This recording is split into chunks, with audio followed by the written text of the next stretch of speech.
Education reform is at the center of the debate between Indiana House Democrats and Republicans, and as Laura Kirtley reports, one piece of the controversial legislation deals with underperforming schools, and it could affect nearly a dozen schools in the News Channel 18 viewing area. As you see through several of the bills, it's all about privatization.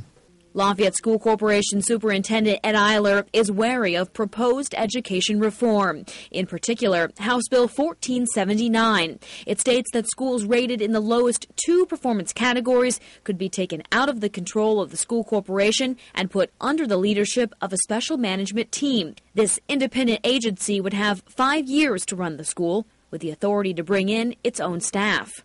You name any reasonably large high school that was in the urban population at all in Indiana, they're going to be on the list. Eiler says about 212 schools, including Lafayette Jeff High School and Benton Central High School, would be considered turnaround academies under the proposed bill.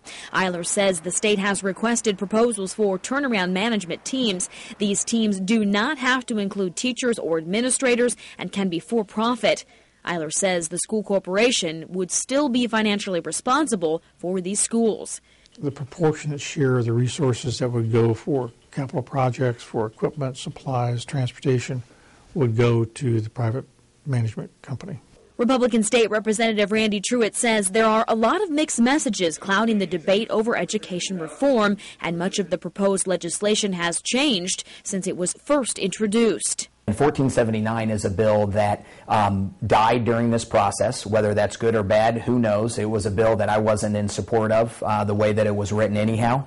But people don't know that. So people get very anxious, and rightfully so. But Eiler says there is still a reason for concern. Even though the bill has not been through committee, that does not mean the provisions of the bill cannot still be either amended into another bill. Laura Kirtley, News Channel 18. Now, this legislation states that if in 5 years a turnaround academy meets the goals set for it, that school could become an independent school corporation. Efforts to reach Democratic State Representative Sheila Klinker to comment on this bill were unsuccessful.